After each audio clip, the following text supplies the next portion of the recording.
Going viral in 2022 for shamelessly throwing a can of soup over Van Gogh's sunflowers, environmental activist group Just Stop Oil are known for using disruptive methods to encourage decision makers to move quicker when tackling the climate crisis.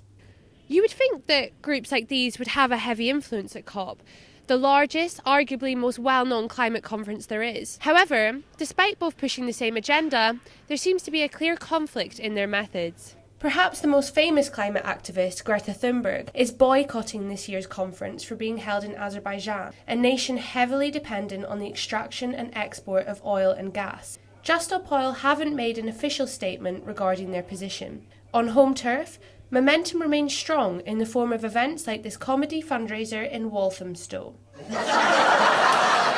There's a sense of camaraderie, there's a sense of, you've been on the front line together. Besides our questions, there was no mention of COP. Instead, a community event at the local town hall, hosting professional comedians, raising money for the group through ticket sales and a merchandise rack at the front.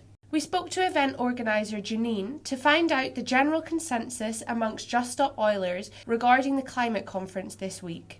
It's just a get-together for the big boys. I mean, what COP number is this, 29 or something? The divide is clear. We sought to find out if activist sentiments were felt in Azerbaijan. I think it's really interesting that one of the potentially largest or most popular in the mainstream media groups, such as Just Stop Oil, their influence isn't being reflected here largely at the largest climate conference of the year. Would you say that there's a tension between groups like Just Stop Oil and more high-level decision makers like those at COP? Yeah, I would say so. And I think it's a shame because ultimately everyone wants the same thing. Those at COP don't deny that rapid action is needed, but it's clear that Just Stop Oil aren't getting a mention, whether they want it or not. Groups at COP admit uniting the spheres would be difficult, but possibly beneficial for the outcome of our planet as a whole. Talitha Caswell, City News.